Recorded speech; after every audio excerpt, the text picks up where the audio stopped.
escape their everyday reality and are also have a feeling of not being discriminated for their race, gender, or sexual orientation. After all, like house music's roots are firmly within the gay community. So, due to the international popularity of rave culture, ravers from all over the world attend these raves, knowing other ravers will accept their cultural identities. And many attendees also proudly celebrate their home country by bringing flags to use it as totems, as seen as the two pictures on the right side. So, moving on to the pressures of immigrant children, a lot of immigrant children do face pressures regardless of their background. Um, a great number of immigrants come from a different country completely start from scratch when they come here. So many of the parents at least, have given up on their own personal hopes and dreams of living the life that they have always wanted. Instead, they rest their purpose on providing the best life they can for their own children, thus creating a lot of pressure for immigrant children. Um, the parents sacrifices the parents sacrifice their hopes and dreams so that someday their children can have the opportunity to make their own hopes and dreams come true. Um, like myself, many children of immigrants grow up conscious of these enormous sacrifices of their parents, that their parents have made, and spend a lot of times in our lives trying to prove to our parents that their suffering was not in vain. A few other pressures that immigrant children can face is immigrant guilt, socioeconomic status, their family expectations, biculturalism, their immigration status, faulty coping mechanisms, as well as gender influences, having an inability to seek mental health services, as well as the model minority myth. So, another thing that comes into play, especially when it comes into the Filipino American culture, is toxic masculinity. Um, during the indigenous Philippines was actually viewed as matriarchal or gender neutral. However, when the Spanish came and colonized the Philippines, they brought in some influences like Catholicism as well as the gender roles. So, two of the gender roles they, I guess, provided was called Marianismo, which is the female submissiveness, and machismo, so male dominance, which is seen a lot, especially in Filipino culture. Um, for me personally, I believe there's always that uh, idea that the men are the head of the household, especially in Filipino families. Um, my dad is personally like the head of the household here, so yeah, and I feel like a lot of the times in my friends' lives who are also Filipino American, they also feel the same way with that. Yeah, so many Filipinos, as well as Filipino Americans, do develop colonial mentality, which is the concept that the colonizers' views, values, and beliefs are accepted by the colonized as a belief and truth of their own. So yeah, all right. All right, so some studies I've found while researching this topic was that depression was to be higher in Filipino Americans than in the general population. Suicide ideation is higher in Filipino American youth, especially in Filipino adolescent girls. Some studies also found that substance use is more prevalent in Filipino American communities. And then Filipino Americans tend to underutilize health and mental health services more than other Asian American groups. And Filipino Americans may foster a cultural mistrust against mental health services in the same way other racial minority groups might. So, a few facts that I thought were really relevant to this. Yeah. Oh, and all right. So, I did do a 2 week survey um, asking for volunteers to participate.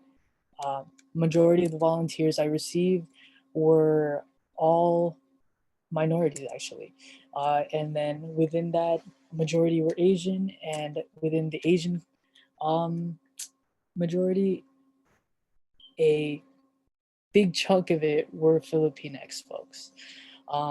So from the 2 week survey, I managed to get about 73 volunteer participants, 43 of which filled out the Rave attendee survey, while 30 filled out the non-Raver survey. Um, yeah, a majority were Filipinx, making up 82% of the Asian section in the non-Raver survey and 62% of the Asian participants in the Raver survey. All participants were between the ages of 18 to 30, and out of both surveys, all participants did have difficulty of some kind expressing their emotion, um, except for 3% within the non-Raver survey and 14% within the Raver survey. So that's very little. All right. In both surveys, I did find the majority of participants always felt pressure to succeed, while 70% in the non-Raver survey, oh, with 70% of it being in the non-Raver survey and 46% of it in the Raver survey. The other 44% within the Raver survey uh, chose most of the time, though. So either way, it's a lot of pressure that most of them feel. Um, Only 13% of the participants in the non-Raver survey and 4% in the Raver survey have never taken substances. Therefore, the rest have definitely taken something at some point of their lives. And only 32% of Ravers have sought professional help, while 67 have not. And among the 32, I found only 2 were male identifying, while the other 12 were female identifying. Uh, in the non-Raver survey, 13% have sought professional help, while the 86% have not. Among the 13%, only 1 was male identifying, while 3 others were female identifying. Uh, Therefore, it definitely shows how men have a lot harder of a time seeking professional help, um, most likely due to all those pressures that we saw on the page before. All right, so what do we do with this information? This information shows that substance usage is prevalent in rave and non-rave cultures, especially those who have felt pressure to succeed. However, the amount of minorities searching for professional help is lacking. So what can we do with that? First, I believe we can bring awareness to the topic, not only to those who associate themselves with raving, but to all minorities struggling with pressures to succeed. Second, another thing we can do is learn about substance use and the signs and how to ask for help. There's no shame in seeking for help. And yeah, and so more about substance use we'll be learning in Francis's presentation in a couple minutes. So yeah, that's it. Thank you guys. Thank you, Louis. That was really interesting. I love all the statistics that you did. Is yeah, that's you really put into like in like a visual for how people especially maybe more like masculine identifying how like stigmatized mental health can be, you know, and how like some people they probably start to use substances to cope. Yeah. But before we get into substance use, um, the educational portion, does anybody have any questions, comments for Louis?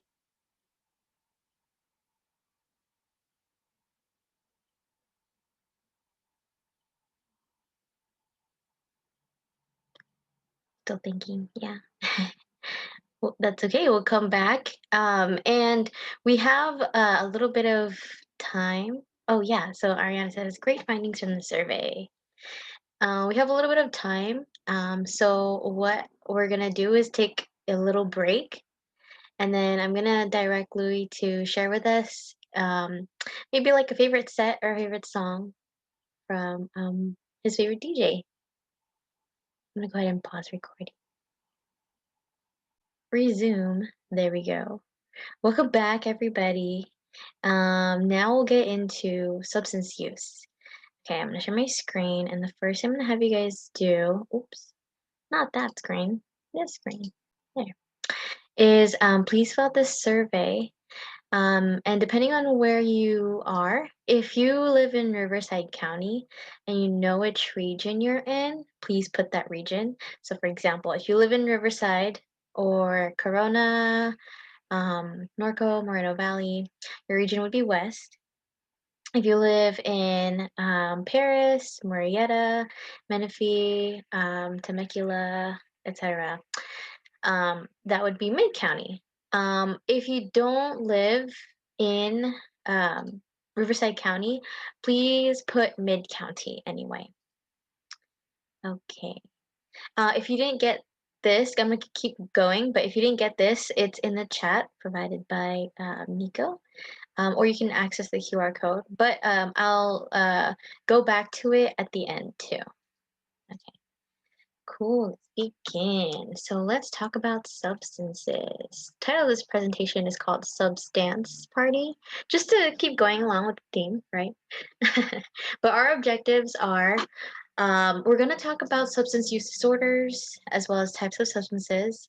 Then we'll talk about the signs and symptoms of substance use abuse, the risk and protective factors, and how to help. Okay, and then I have resources at the end too, and I'll link those resources in the chat as well for you guys if you want to download it. Let's first establish some group agreements so that we can maintain a safe environment as we go through this presentation.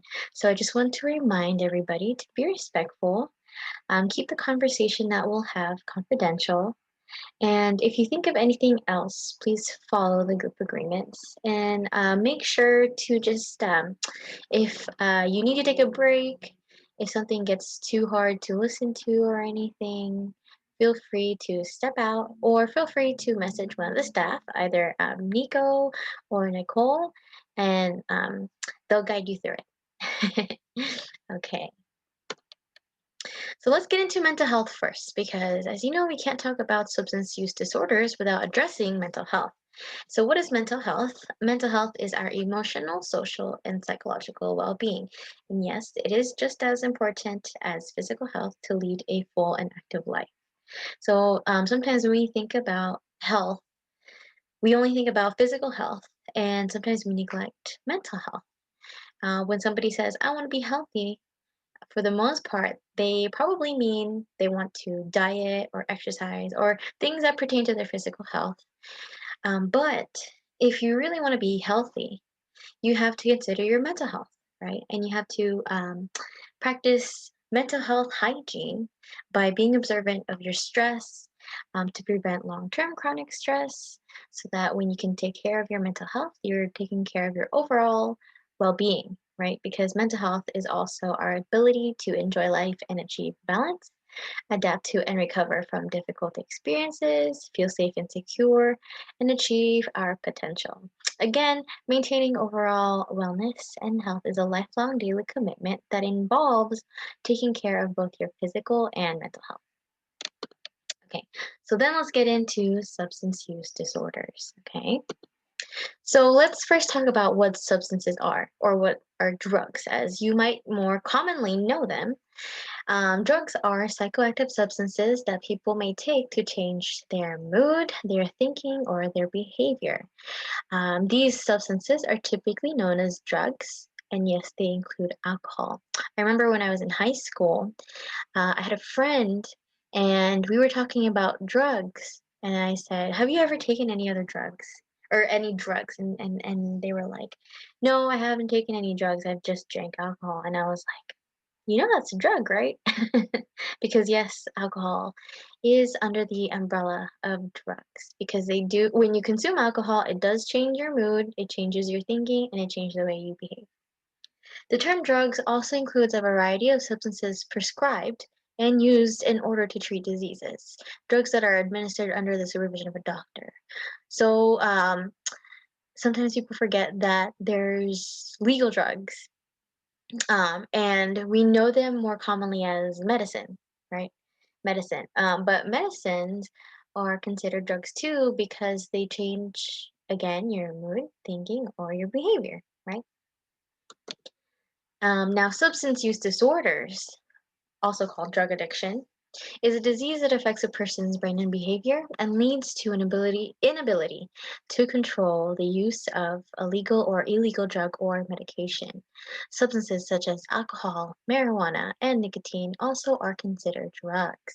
When you're addicted, you may continue using the drug despite the harm it causes.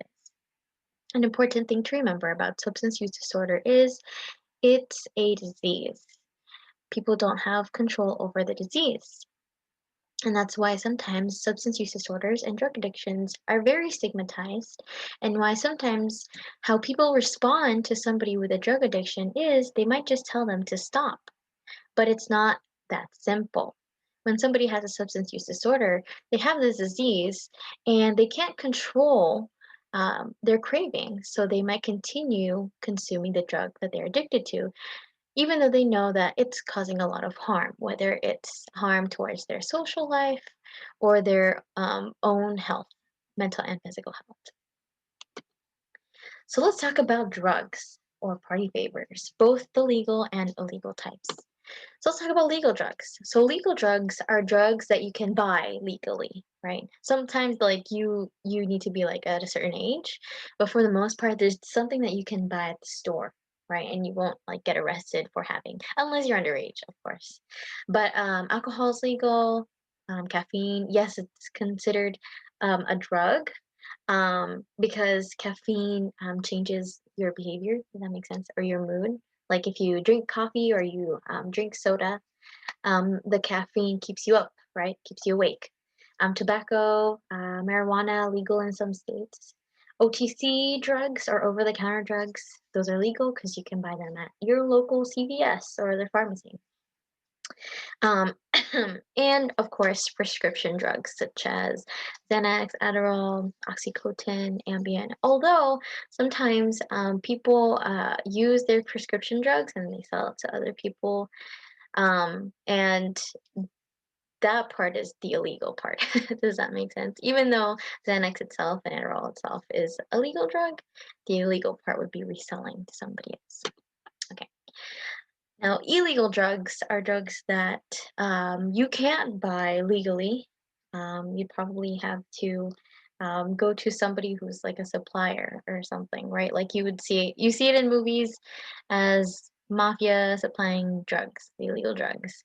So those include amphetamines, or as you might know it, as meth, right? Methamphetamines, cocaine or coke, or other names of it is like yay. Um, Something dust, snow dust. I don't know, I forgot. Angel dust, that one. Or is that different? I don't know. Let me know in the chat. Stimulants, opioids, PCP. I can never pronounce that name, the full name of PCP, so I always just say PCP. Hallucinogens and inhalants. So those can be classified as illegal drugs. And drugs can be further classified into 7 categories. There can be depressants, so some depressants might include alcohol or Xanax. There can be inhalants, PCP, cannabis, or as you might know it more often as marijuana.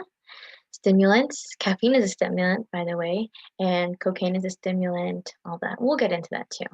Hallucinogens and narcotic analgesics. Now we're going to get into drugs, but I picked drugs that are more commonly used when people go to like events such as raves or like clubbing events too. And the first up is depressants. And what are depressants? They're substances that suppress the central nervous system. And when somebody consumes depressants, their heart rate reduces, their breathing rate reduces, and so does their blood pressure.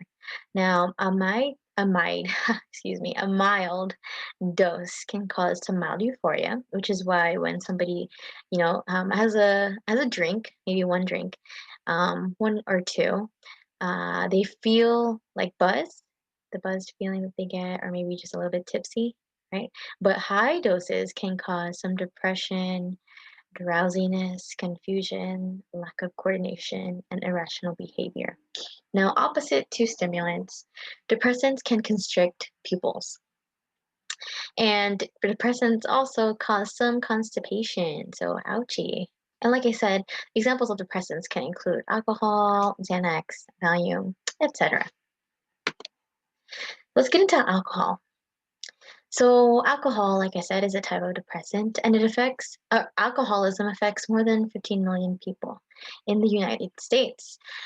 But less than 8% of those people who are affected by alcoholism receive treatment. Now, why is that?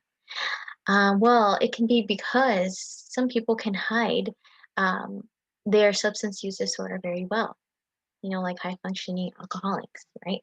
They might hide it very well, or they might be in denial, right? Especially, we're talking about rave culture. Um, the people that go to raves the most are young adults, right? And with um, young adult and college culture sometimes makes our fellow young adults believe like, we're indestructible. And, we've gone through weekends and weekends of binge drinking or things like that. Or, you know, people in college and people who rave, sometimes they glorify substance use, right? So goes past, it goes past us, goes under us, it flies under our noses, which is why sometimes people don't receive treatment when they have an alcohol use disorder. Now, the effects of alcohol use disorders are someone who has it might be binge drinking or taking in large quantities. They want to stop but feel like they can't, and they crave to drink no matter what time it is, no matter when it is. And so it starts impacting their schoolwork, their professional life, maybe their relationships too. And they start to have a lot of problems, and that's because of their alcoholism. Okay. Next up, we have marijuana or cannabis or weed. Some people think it's a gateway drug. And what it does when someone consumes it is they might feel or they might experience impaired motor coordination, the sensation of slowed time, like things start to go on forever. They might have impaired judgment or not able to read cues. They lack motivation, like they don't want to do anything when they're high. Maybe they feel some anxiety, like the paranoid feeling, right? And they have an increased risk for developing psychosis or even schizophrenia. Also, for long-term users, we can lower IQ points by 4 to 5 points. But of course, these are just the negative effects too. I know, like some people um, consume marijuana for like medication purposes. Next slide. Okay. Next up, we have hallucinogens, which are more common in like raves.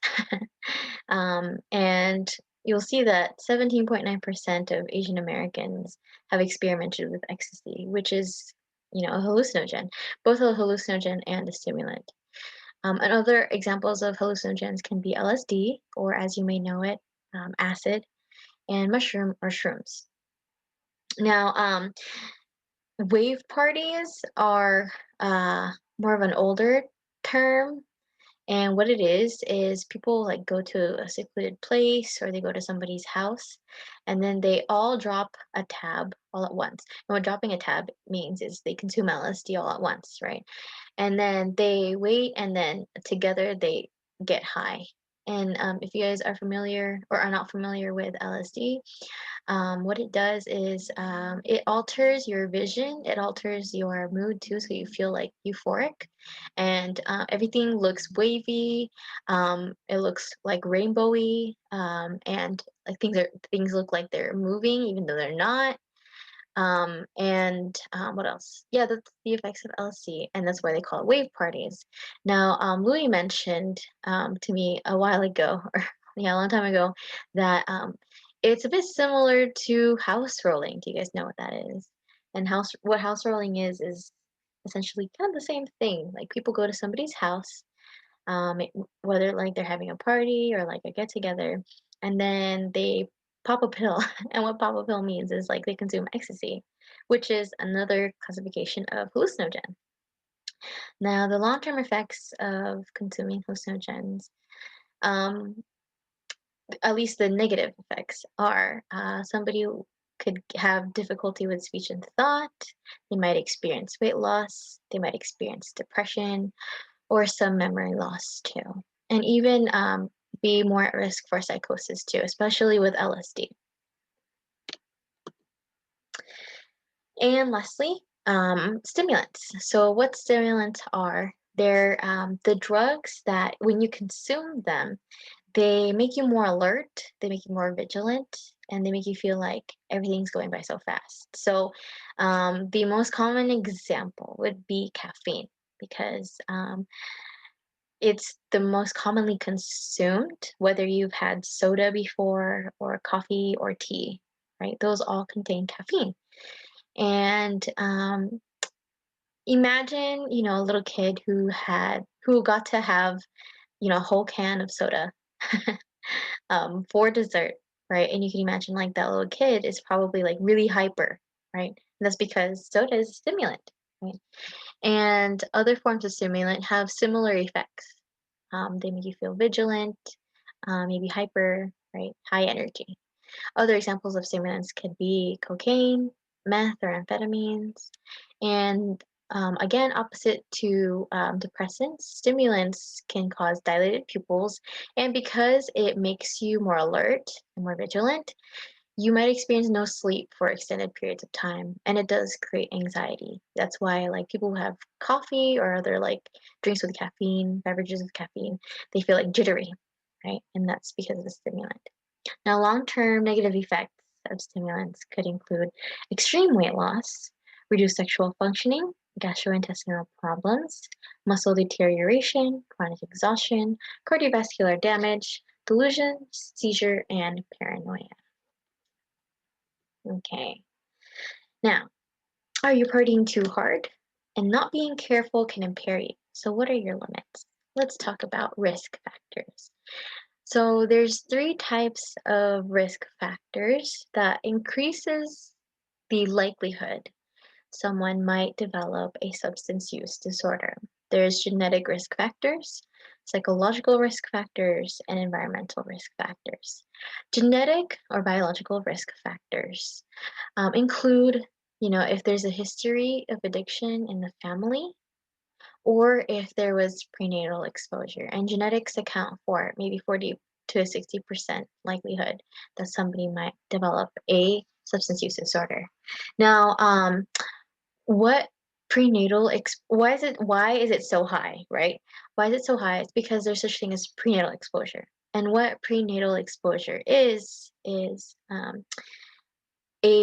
mom or even like a dad who underwent like substance use disorder, um, a parent who has had substance use disorder, and um, a mom gets pregnant, right?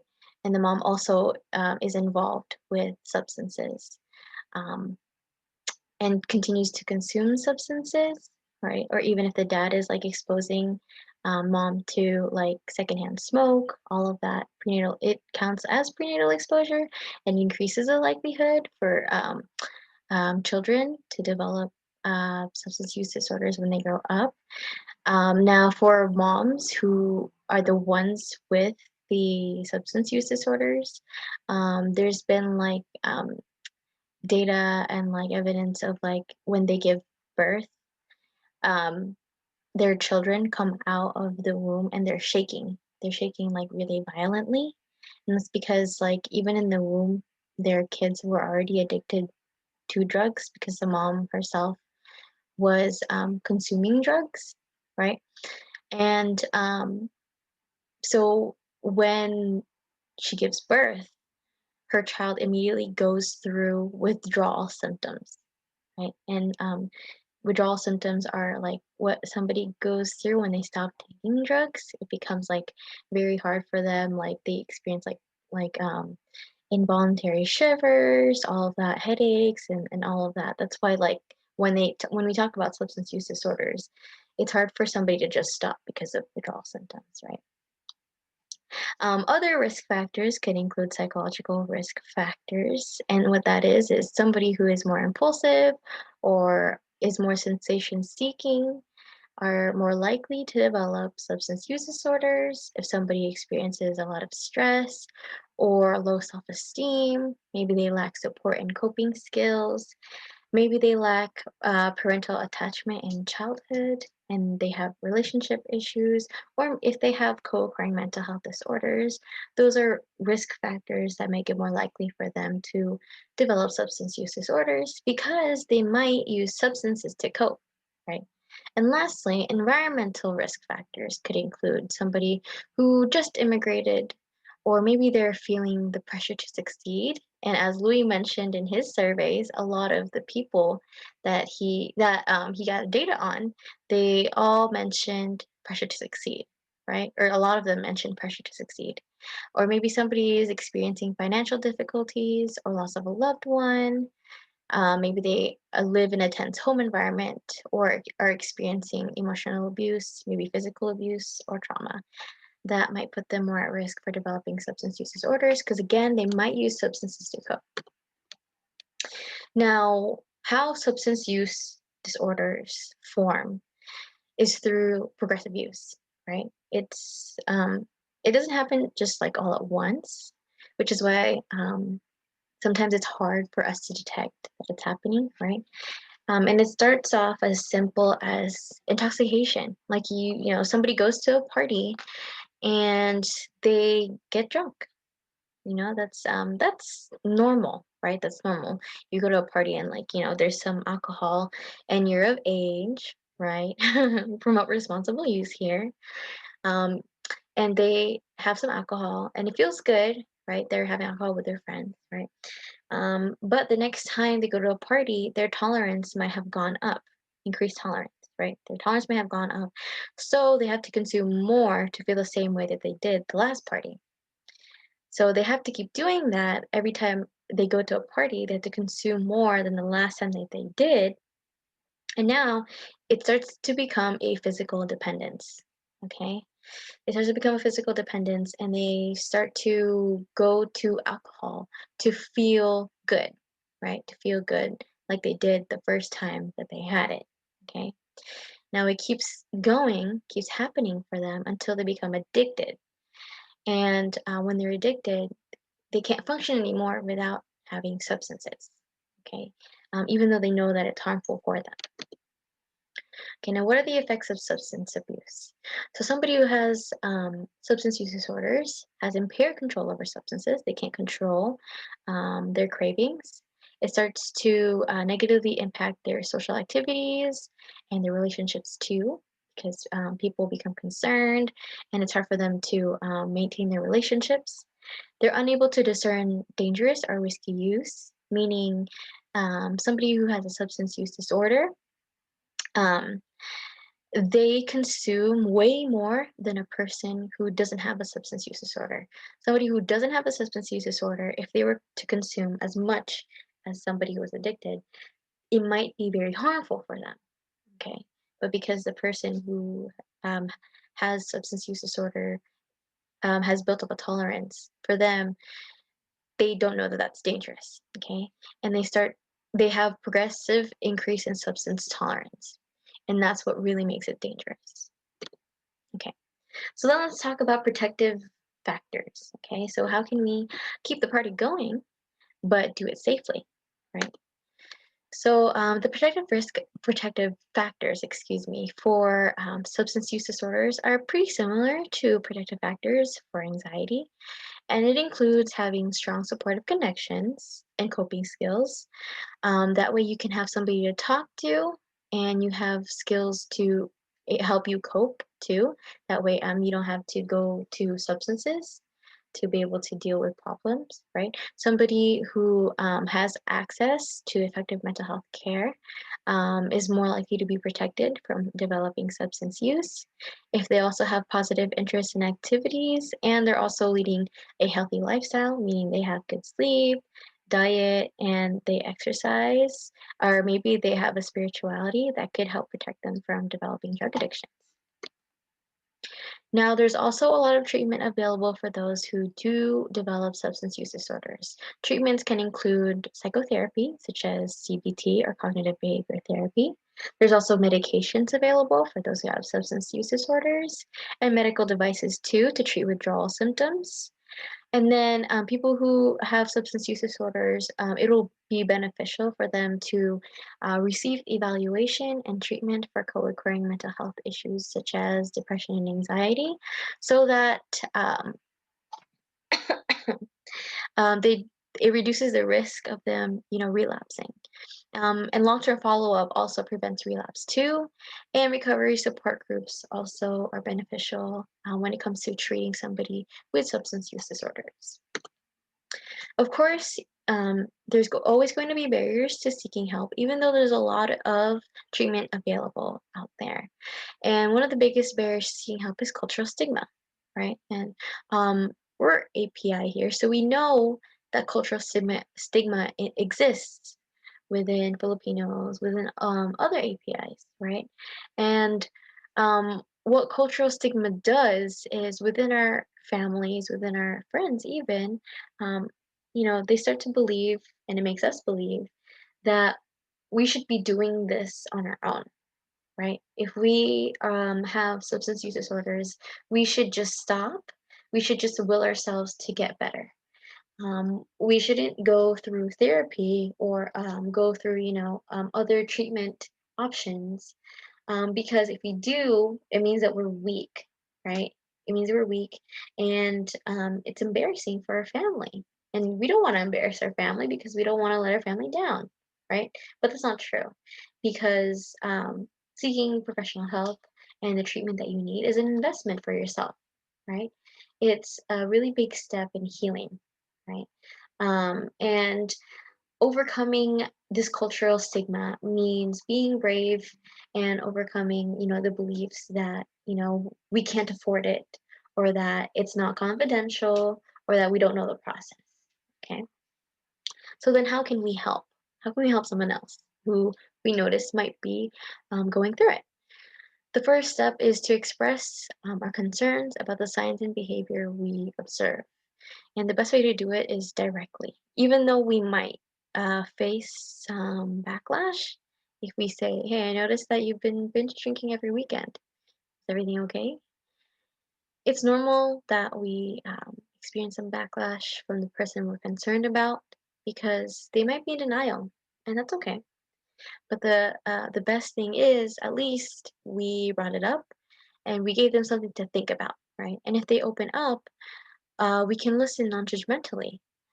We when they open up, we can't minimize or ridicule their symptoms. Instead, we can just be supportive and help assist them in the resources that they need, encourage professional help if they need it, right?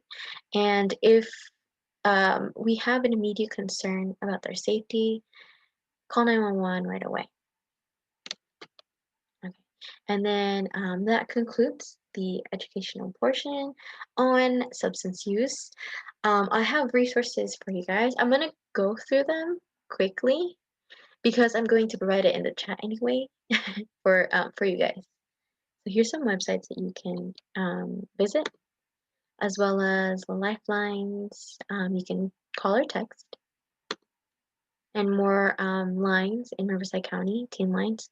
I'm not sure if it's strictly Riverside County, But I know the text listen to 741-741. That's all over the US.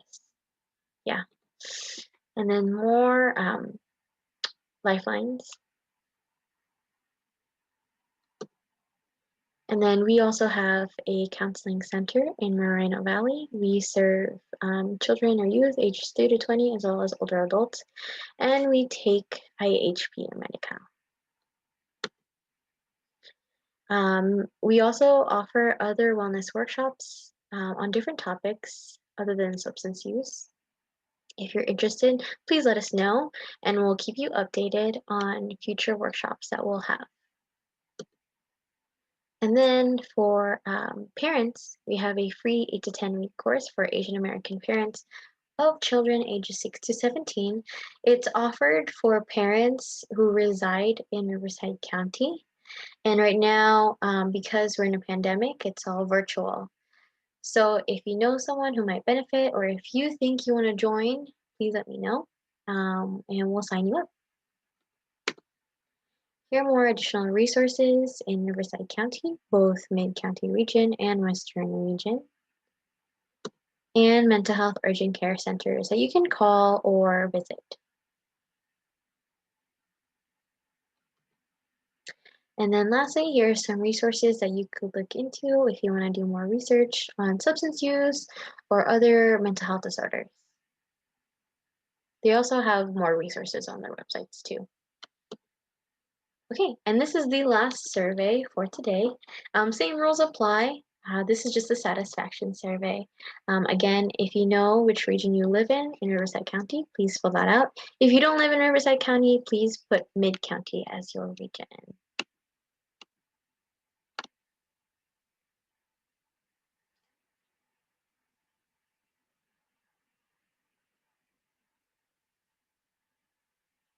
All right, cool. I'm gonna stop sharing.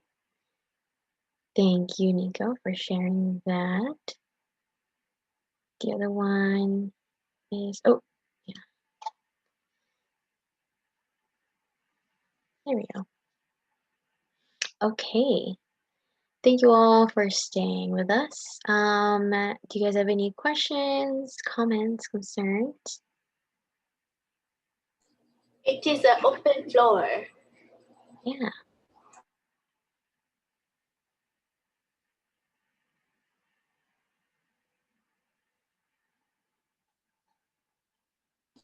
First and foremost, congratulations, Louis. Like, Yeah. there's a lot about rape culture that I don't know of. I didn't do it during college.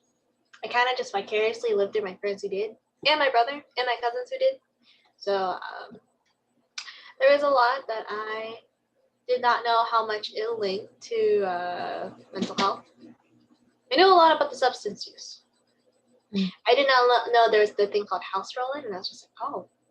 Oh yeah, yeah. That's cool. I was like, well, not cool, not cool, not cool.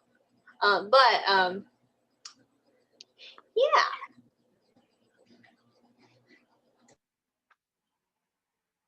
Loveland says, what a great and interesting topic to study. Yeah. Okay, I suppose that wraps it up. Thank you everybody, excuse me, for joining. Have a great night. Oh, I also want to plug in, if you guys are available, we also have other upcoming workshops. We have one tomorrow at what time? What time is it? The Bible sharing, I think it's at 1 p.m. I was right. Please follow our Instagram. Nico listed it. It's Kappa Youth IE. And I'm also gonna share with you guys the resources. Where are my resources?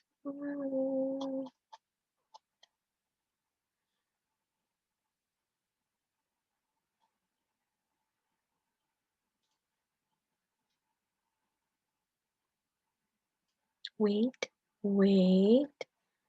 Where is it?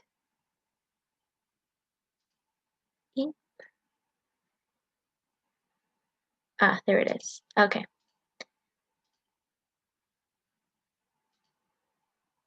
Oops. Substance use resources. There we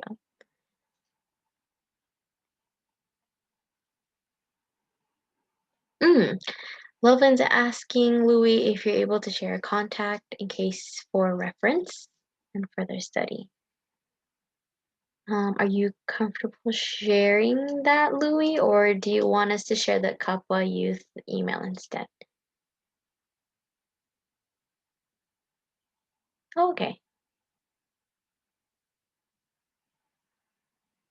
Cool. And Loveland, feel free to share with us your contact info too, because we'd love to invite you to more of our workshops like this. Yeah, if you drop in your email, that would be great. We add you to our email list, our contact list, and you'll be receiving updates, programs, and everything else from us. If social media ain't your thing. Yeah.